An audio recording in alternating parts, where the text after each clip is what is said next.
She boy perka babin shu ino yanga kikular papikle kishulong le no e jing e bakodo bapinga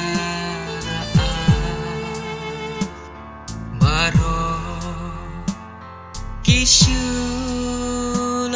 kamka we haba pindon kamo man it hok yanga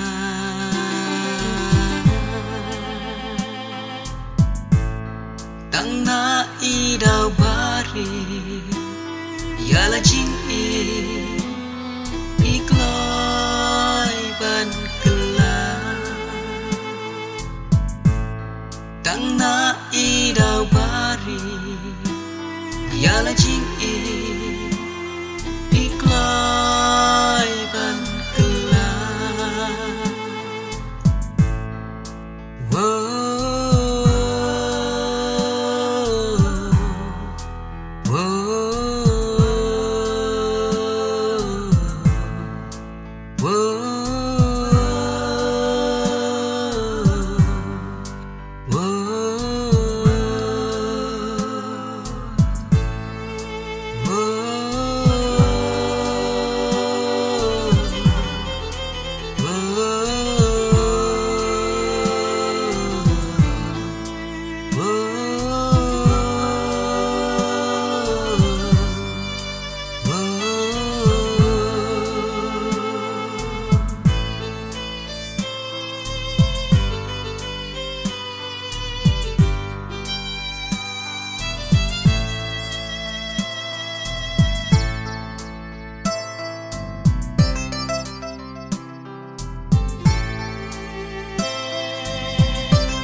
Kami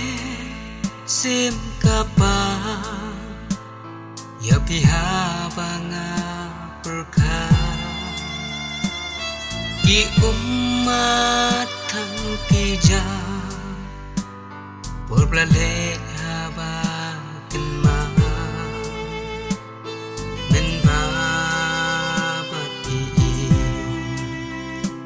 arngot ni adon ringka men kerhai ngama